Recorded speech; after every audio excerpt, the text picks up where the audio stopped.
Kisah seorang wanita yang kematiannya disambut oleh ribuan malaikat di masa Nabi Muhammad. Dahulu di zaman Nabi Muhammad, hiduplah seorang wanita solihah bernama Nusaybah binti Ka'ab.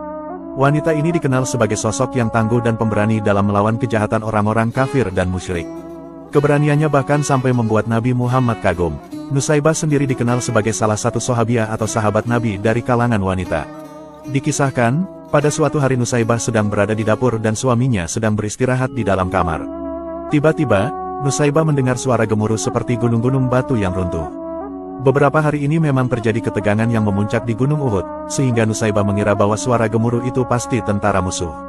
Mendengar hal itu, dia langsung bergegas meninggalkan apa yang dikerjakannya di dapur dan masuk ke bilik kamar. Dia lalu membangunkan suaminya dengan lembut dan berkata, "Wahai suamiku, aku mendengar petik suara menuju Uhud. Mungkin orang kafir telah menyerang." Mendengar hal itu, suami Nusaybah yang bernama Said lantas tersentak kaget dan menyesal mengapa bukan dia sendiri yang mendengar suara itu malah istrinya. Dia segera bangun dan mengenakan pakaian perangnya.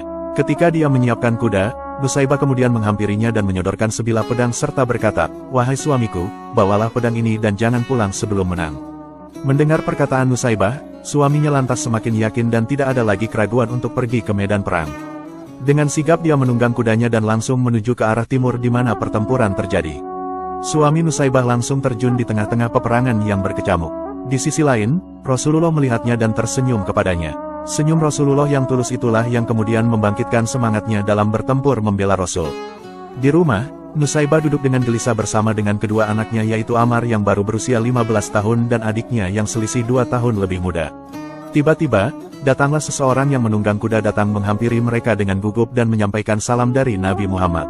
Penunggang kuda itu lantas mengabarkan kepada Nusaybah bahwa suaminya telah gugur dan syahid di medan pertempuran Uhud. Mendengar berita itu, Nusaybah lantas merasa bersyukur karena suaminya wafat dalam keadaan berjihad membela agama Allah meski di sisi lain beliau merasa sedih karena kehilangan sang suami tercinta.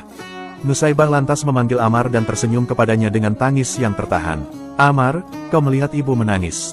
Ini bukan air mata sedih karena ayahmu telah gugur, tapi ibumu sedih karena sudah tidak punya apa-apa lagi untuk diberikan kepada para pejuang Nabi. Maukah kamu membuat ibumu bahagia?" Ammar kemudian mengangguk dan hatinya berdebar-debar. "Ambillah kuda di kandang dan bawalah tombak. Bertempurlah bersama Nabi sampai kaum kafir dan kejahatan terhapus." Mendengar perintah sang ibu, mata Ammar lantas berbinar-binar dan berkata, "Terima kasih ibu, inilah yang Ammar tunggu-tunggu. Aku ragu seandainya ibu tidak memberikan peluang kepadaku untuk membela agama Allah." Akhirnya, Ammar kemudian berangkat ke medan perang tanpa ada rasa takut sedikitpun. Namun sayangnya, Ammar kemudian juga dikabarkan gugur dan syahid saat membela kaum muslimin dan Nabi Muhammad. Mendengar kabar itu, Nusaybah lantas menangis sedih.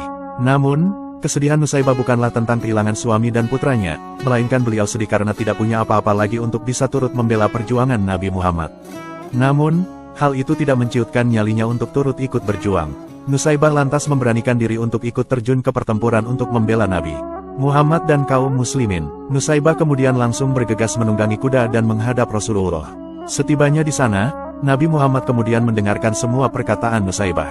Nabi Muhammad kemudian bersabda, "Wahai Nusaybah yang dimuliakan Allah, belum masanya wanita sepertimu mengangkat senjata. Untuk sementara, kau bisa kumpulkanlah obat-obatan dan rawatlah pasukan muslim yang luka-luka. Di mana, pahalanya akan sama dengan bertempur." Mendengar penjelasan Nabi itu, Nusaybah lantas langsung menenteng obat-obatan dan berangkat ke tengah pasukan yang sedang bertempur. Pada suatu ketika, Nusaybah sedang menunduk mengobati tentara yang terluka. Tiba-tiba, rambut Nusaybah terkena tetesan darah. Ternyata darah itu adalah darah tentara Islam yang tewas terbabat oleh senjata orang kafir.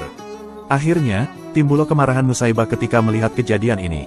Apalagi, dia melihat Rasulullah terjatuh dari kudanya akibat keningnya terserempet anak panahnya musuh.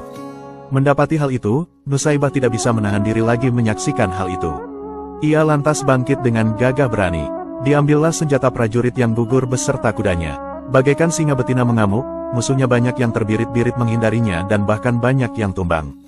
Hingga pada saat berada di medan pertempuran, Nusaybah terkena luka yang cukup parah pada tangannya. Meski begitu, ia masih sempat mencari kabar Nabi Muhammad dalam pertempuran itu. Apakah Nabi Muhammad selamat ataukah mengalami luka yang cukup parah? Namun karena kondisi luka tangan Nusaybah sudah cukup memprihatinkan, ia lantas gugur dan syahid dalam keadaan berjihad di jalan Allah.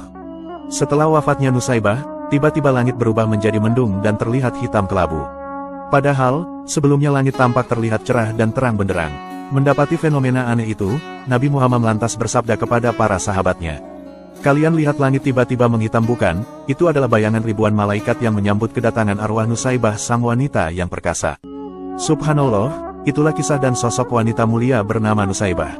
Beliau terkenal sebagai sosok pemberani dan selalu siap menjaga serta menjadi perisai Nabi Muhammad SAW.